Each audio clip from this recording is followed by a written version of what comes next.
Another Friday training day footage. Kind of throwing some stuff together in one training day today. My schedule kind of got fucked up this week, so throwing in my transformer bar squats on the goblet squat setting, stiff bar, deficit conventional deadlifts as well, and then I have some bench press as well.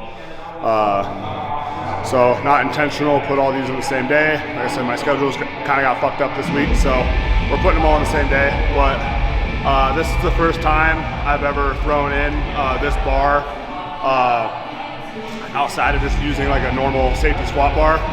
This is my first time using the transformer bar and using it on this setting in a training rotation.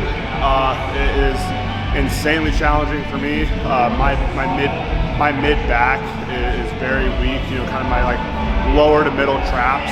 I break down right here in my squats and deadlifts, and this bar on this setting is like a front squat on steroids. So it pitches you forward really, really hard. It rounds you over very, very exaggeratively. Is that a word? Very extremely. So we're going to be running this movement in the training rotation for who knows how long. I don't necessarily have a meet in mind right at this very moment, just with how chaotic life is, but I know that this movement is very challenging for me for a lot of reasons. So let's see how 2 plates feels. Yeah. What sucks about this bar, are you filming? Yeah. Is it's like the legs aren't the limiting factor. It's the mid, the upper back. It's setting my abs, setting myself in that like upright posture, not letting myself fold over as soon as I initiate the squat. So legs aren't going to be the issue. It's going to be the mid and upper back that are the limiting factor.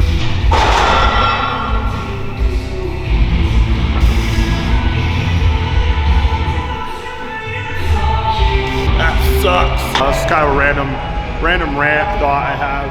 Like when we're using these specialty bars in our training, like particularly like the SSB or the transformer bar, now that this is getting a lot more popular in gyms, when we're using these variations that challenge us to maintain like an ideal squat position, right? Staying upright, staying stacked through the torso and through the hips.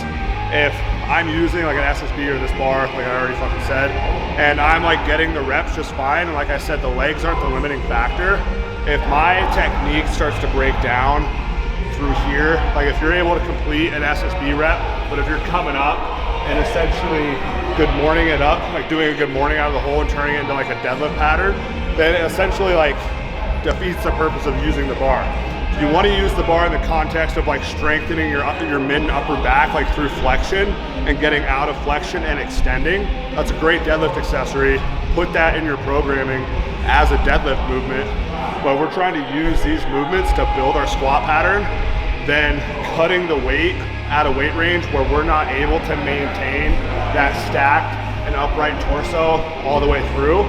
It's going to be a lot more productive for us in the long term, I think. So I'm going to go for a 3-plate set here, 6 to 10 reps, but I'm going to cut the reps when I start to round and when I'm like not able to do anything about it, right? So I'm going to try to complete as many reps with an ideal squat pattern that I can. If I start to round excessively, the set ends there. Just something to think about when using these bars in your training. Oh, fuck. All right, come on.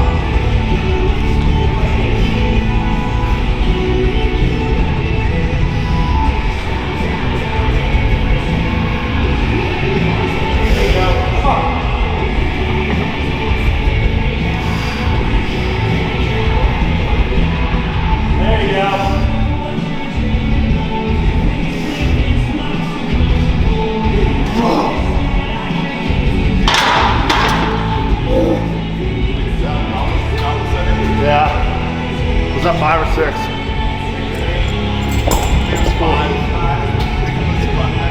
So, as you can see, my back was rounding a lot more on that set.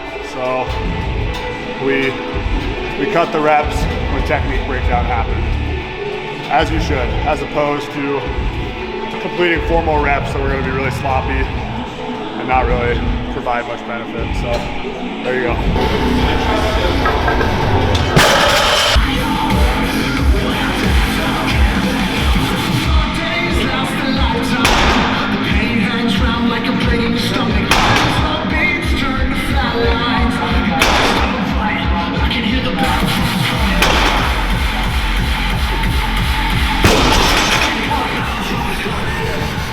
Guys, as you just saw, I did a 3x5 at 551 on deficit, beltless, stiff bar, conventional pulls today. Pretty straightforward. It's just a nice like sub-maximal, like secondary type movement for me when I don't have a meet planned. I like throwing in the stiff bar for conventional because it does provide some like immediate feedback on like establishing tension in like different areas of my body. I don't have to feel out the slack from a deadlift bar, so like having that like immediate stiffness from the stiff bar from the power bar is really helpful in kind of setting everything in like a robotic fashion almost. So outside of that, like it's nothing fancy. It's just some difficult rep work on the deficit stiff bar and no belt. Just try to make things as difficult as possible when there's no meat in sight. Other than that, nothing else. So my accessory movement that I'm going to be hitting today, since this is squat and deadlift focused day, this is going to be a deadlift-focused leg press. And what I mean by that is I'm going to put my feet higher up on the platform so there's less forward knee travel. So I'm going to be biasing more into my glutes and my hamstring as opposed to my quads. And the bottom position of the leg press is going to more so resemble what my starting position looks like on a conventional deadlift as opposed to the bottom position for a squat. So this is, I enjoy these simply just for leg drive off the floor for the conventional pull. We've talked a lot in old videos that we've done about leg pressing into the floor for a deadlift. So setting up on a leg press this way, I think really helps drive that intention because, you know, as we've talked about a million times, your accessories as a power lifter should be drilled at strengthening the positions you're going to be in with an actual competition movement. So I have my feet higher up on the platform here. I'm setting my feet similar to what they would be in my deadlift stance. When I get down in the bottom position of the leg press here, it's pretty similar to the position I would be in for a conventional deadlift. I'm not forcing range of motion here, right? Coming here, deadlift start position, or a little bit deeper than that, and drive up. I'm making sure that I drive through my whole foot. I'm not trying to push off my heel. I'm trying to establish that good mid-foot pressure that we talked about with our squat and our deadlifts. That way, you know, we can potentially increase the carryover it's going to have to the actual conventional deadlift.